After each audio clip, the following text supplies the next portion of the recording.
शिलांग से इस वक्त ब्रेकिंग न्यूज आ रही है। राजा रघुवंशी मर्डर केस में इस वक्त की बड़ी खबर आपको बता दें कि सोनम और राज कुशवाहा को सेशन कोर्ट ने 2 दिन की पुलिस कस्टडी में भेज दिया है, जबकि बाकी तीनों आरोपी यानी कि विशाल, आकाश और आनंद को 14 दिन की जुडिशियल कस्टडी दे दी गई है।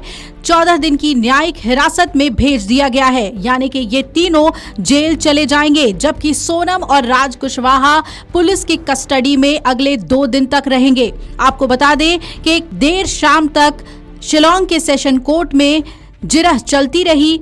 वकील अपने आर्गुमेंट्स पेश करते रहे और उसके बाद कोर्ट ने अपना फैसला सुनाया। कोर्ट ने सोनम और राज कुशवाहा को 2 दिन की पुलिस कस्टडी में भेजा, जबकि बाकी 3 आरोपियों को 14 दिन की जुडिशियल कस्टडी में भेज दिया है। आपको बता दें कि शिलांग पुलिस 5 दिन के रिमांड की मांग कर रही थी सभी आरोपियों के लिए, लेकिन सिर्फ सोनम और राज कुशवाहा की कस्टडी ही पुलिस को मिली है। अब देखना है कि इन 2 दिनों में पुलिस कितनी जानकारी जुटा पाती है और इस मामले में जो जांच चल रही है उसमें कितने अहम सबूत जुटा पाती है।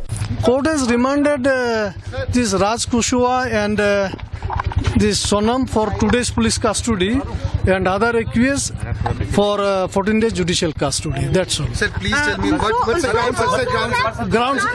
This is under investigation. Sorry. I cannot give any statement which is under investigation. Sorry.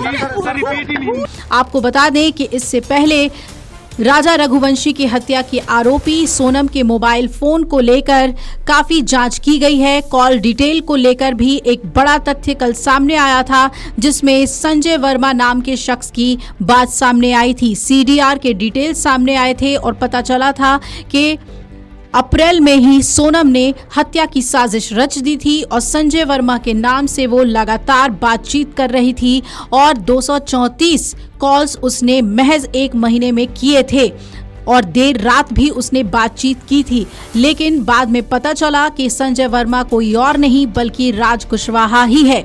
इसके अलावा अभी तक सोनम का वो ब्लैक बैग नहीं मिला है जिसकी पुलिस तलाश कर रही है। 2 हथियार बरामद कर लिए गए हैं, लेकिन सोनम का वो बैग और राजा रघुवंशी की चेन और सोने की अंगूठी ये भी अभी गायब है। इसकी भी तलाश पुलिस कर रही है। आपको बता दें कि मेघालय पुलिस जब इंदौर पहुंची तो उसने न सिर्फ सोनम और राजा के परिजनों से बातचीत की, तथ्य जुटाए, बल्कि उन जगहों पर भी तलाशी ली जहां पर सोनम रुकी थी। इतना ही नहीं, वो टैक्सी ड्राइवर जिसने सोनम को इंदौर से उत्तर प्रदेश के बनारस और फिर बनारस पहुंचाया था, उससे भी पूछताछ की गई है।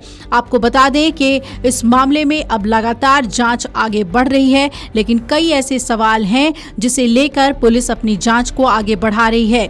इससे पहले भी शिलांग पुलिस ने कहा था कि ये बात हमें समझ नहीं आ रही कि कोई महिला अपने शादी के महज कुछ दिनों बाद ही कैसे अपने पति को हनीमून पर मार सकती है, हत्या कर सकती है, और यही वजह है कि इस मामले में फाइनेंशियल एंगल से भी जांच हो रही है। सोनम वर्मा की कॉल डिटेल से अभी तक ये पता चला है कि 1 से लेकर 25 मार्च तक सोनम ने संजय वर्मा नाम के शख्स, जो कि राज कुशवाहा ही था, उससे कई बार बातचीत की है, देर रात तक बात की है। वही संजय वर्मा की सिम का इस्तेमाल सोनम ने किया होगा। राज और सोनम इस नंबर पर बात करते रहे होंगे। सोनम कितने सिम का इस्तेमाल कर रही थी, कितने फोन का इस्तेमाल कर रही थी और उसने कैसे उन तमाम फोन्स को डिस्ट्रॉय किया, इसका भी पुलिस को पता लगाना है। शाम को शिलांग के अफसरों ने सोनम से ही कड़ी पूछताछ की थी, जिसके बाद उसने बता दिया था कि संजय वर्मा कोई और नहीं बल्कि राज कुशवाहा है।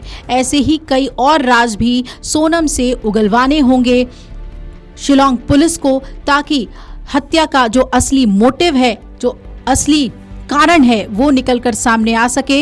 इस मामले ने सभी लोगों को पूरी तरीके से झकझोर दिया था। आपको बता दें कि इस मामले में सोनम के परिवार वालों ने भी कहा है कि उन्हें कोई जानकारी नहीं थी कि वो किससे बात कर रही थी। राजा के घर वालों ने भी कहा कि वो ज्यादा समय फोन पर रहती थी, लेकिन हमने उस पर कभी शक नहीं किया। पुलिस ने बताया है कि राजा रघुवंशी की हत्या 23 मई को हुई थी। एसआईटी इस बात की जांच कर रही है कि क्या हत्या के पीछे प्रेम त्रिकोण के अलावा कोई फाइनेंशियल कारण भी था। पूर्वी खासी हिल्स के एसपी ऋतुराज रवि के मुताबिक हत्यारों ने 3 बार कोशिश करने के बाद राजा रघुवंशी को मारने में सफलता पाई थी। उन्होंने ये भी कहा कि ये प्रयास गुवाहाटी, नोंगरियात और वेइसावदोंग जलप्रपात के पास किए गए थे और आखिर में उसने पार्किंग यार्ड के पास सफलता पाली और एकांत में राजा रघुवंशी की हत्या कर दी। अब 2 दिन की रिमांड जो पुलिस को मिली है उसमें देखना है कि पुलिस क्या कुछ करती है। इससे पहले 8 दिन की रिमांड ने पुलिस ने सीन रिक्रिएशन कराया था जो कि सफल रहा। इसके बाद एक हथियार भी बरामद कर लिया गया था।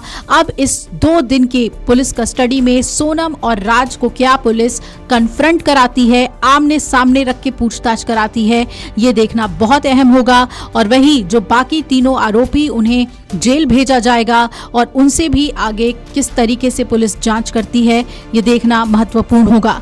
वीडियो डेस्क अमर उजाला.com।